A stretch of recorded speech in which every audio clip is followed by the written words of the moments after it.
Hi ಎಲ್ರಿಗೂ ಹೊಸ ವಿಡಿಯೋಗೆ ಸ್ವಾಗತ. ನಾನಿಲ್ಲಿ ಗಣೇಶ ಹಬ್ಬದ ದಿವಸದ ಬ್ಲಾಗನ್ನು ಶೇರ್ ಮಾಡ್ತಾ ಇದ್ದೇನೆ. ಇಲ್ಲಿ ಕಾಣ್ತಾ ಇರ್ಬೋದು, ಕಳೆದ ಒಂದು ಮಿನಿ ಬ್ಲಾಗಲ್ಲಿ ನಾನು ಹೇಳಿದ್ದೆ ಹೂಗಳನ್ನೆಲ್ಲ ತೋರಿಸಿ ಅಲಂಕಾರ ಮಾಡೋದಕ್ಕೆ ತಂದಿರೋದು ಅಂತ. ಇಲ್ಲಿ ಮರುದಿವಸ ಈ ರೀತಿ ದೇವಸ್ಥಾನದಲ್ಲಿ ಅಲಂಕಾರ ಮಾಡಿದ್ದಾರೆ, ಕಾಣ್ತಾ ಇರ್ಬೋದು. ತುಂಬ ಚೆನ್ನಾಗಿ ಅಲಂಕಾರ ಮಾಡಿದ್ದಾರೆ. ಹಾಗೆ ನಿಮಗೂ ತೋರಿಸುವ ಅಂತ ಆಯಿತು, ಹಾಗೆ ಇಲ್ಲಿ ವಿಡಿಯೋವನ್ನು ಶೇರ್ ಮಾಡಿದ್ದೇನೆ.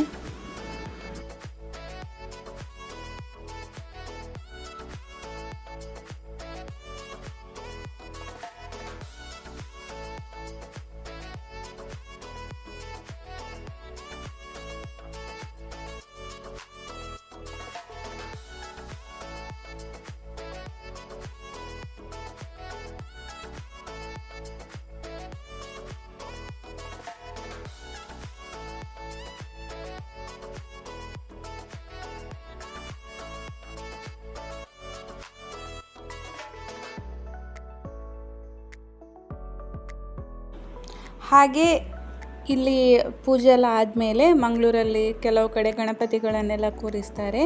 ಹಾಗೆ ಅದನ್ನು ನೋಡೋದಕ್ಕೆ ನಾನಿಲ್ಲಿ ಫ್ರೆಂಡ್ ಜೊತೆ ಬಂದಿದ್ದೆ. ಹಾಗೆ ಮೊದಲಿಗೆ ಇಲ್ಲಿ KSRTCಯ ಗಣಪತಿ, ಕಳೆದ ವರ್ಷವೂ ಬಂದಿದ್ದೆ ನಾನು. ಹಾಗೆ ಈ ವರ್ಷವೂ ಬಂದೆ ನೋಡುವ ಅಂತ. ಇಲ್ಲಿ ಕಾಣ್ತಾ ಇರ್ಬೋದು, ಅಲಂಕಾರ ತುಂಬ ಚೆನ್ನಾಗಿ ಮಾಡಿದ್ದಾರೆ ಗಣಪತಿಗೆ. ಇವರ ಜೊತೆ ನಾನು ಬಂದಿದ್ದು, ಇವರಿದ್ದು ಪರಿಚಯ ಇರ್ಬೋದು ಹೆಚ್ಚಿನವರಿಗೆ, ದಿವ್ಯಕ್ಕ ಮತ್ತು ಅವರ ಮಕ್ಕಳು ಬಂದಿದ್ದರು. ನನ್ನ ಮಗ ಬಂದಿರಲಿಲ್ಲ, ನನ್ನ ಮಗ ದೇವಸ್ಥಾನದಲ್ಲೇ ಇದ್ದಿದ್ದ, ಹಾಗಾಗಿ ಅವನೊಬ್ಬ ಮಿಸ್ ಆಗಿದ್ದಾನೆ.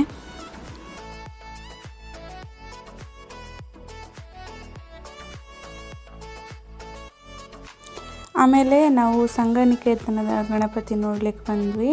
ಇಷ್ಟು ವರ್ಷ ಮಂಗಳೂರಲ್ಲಿದ್ದರೂ ನಾನು ಇದೇ ಫಸ್ಟ್ ಟೈಮ್ ಬರ್ತಾ ಇರೋದು.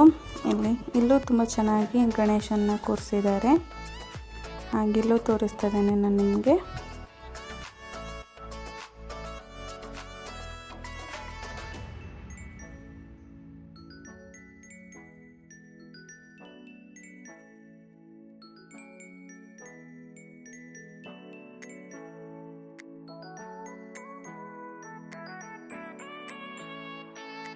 ಹಾಗೆ ಮಳೆ ಎಲ್ಲ ಬರ್ತಾ ಇತ್ತು. ಹಾಗೆ ನಾವು ಕೊನೆಗೆ ನೆಹರು ಮೈದಾನದ ಗಣೇಶನನ್ನು ನೋಡಿ ಮನೆಗೆ ಹೋಗೋದು ಅಂತ ಅಂದ್ಕೊಂಡ್ವಿ. ಇಲ್ಲಿ ಜಾಸ್ತಿ ನಾನು ವಿಡಿಯೋ ಮಾಡಿಲ್ಲ.